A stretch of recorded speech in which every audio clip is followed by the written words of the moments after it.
এখনকার যুগে ভালো মানুষের দাম নাই কেন জানেন? বেশি না, সিম্পল কিছু কারণ। আপনি মানুষটা মনে করেন ভালো, অনেক ভালো, সৎভাবে চলেন, সব কিছু ভালোভাবে চলেন, সৎভাবে। তো ভালো না কি জন্য? তো আপনি সৎভাবে চলতেছেন, ভালোভাবে চলতেছেন, আল্লাহর পিছিয়ে চলতেছেন, সব কিছু ভালোভাবে ঠিকঠাকভাবে চলতেছেন। তো একজন একটা অপরাধ করলো, আপনি সৎভাবে সব কাজ করলেন।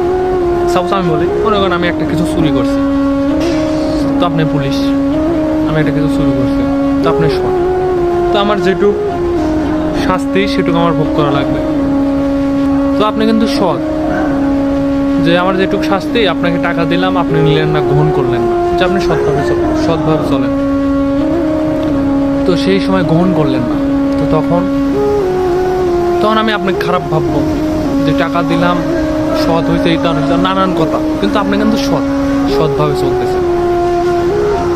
কিন্তু আমার মতো পাপী, আমার মতো খারাপ মানুষ আপনাকে কোনো সময় দাম দেবে না। শুধু এই সৎ থাকার জন্য আপনাকে দাম দেবে না।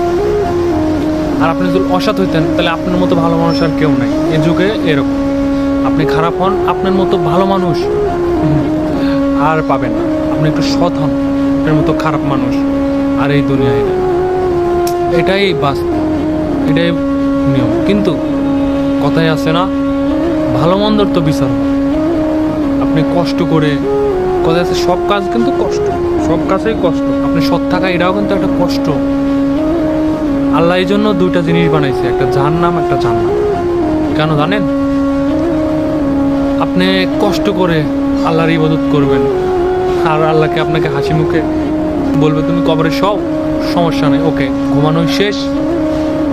তা না, তুমি যেটুক কষ্ট করবে, কষ্ট করে ফল যেটুক গ্রহণ করবে, ফল যেটুক পাবে, সেটুকের তো তোমাকে বিনিময়ে কিছু দিবে অবশ্যই। তুমি খারাপ কাজ করবে, সেটুকুরও বিনিময়ে তো তোমাকে কিছু দিবে। হ্যাঁ,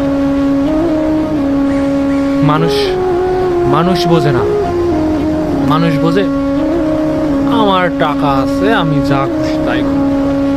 হ্যাঁ, তুমি যা খুশি তাই করো, কিন্তু এই দুনিয়া মরার পরে তুমি কি করবে? তুমি এই দুনিয়ায় টাকা দিচ্ছ, পয়সা দিচ্ছ, বাবার ব্যাংক ব্যালেন্স, অর্থনৈতিক, মানে সব কিছুই সব আছে তোমার।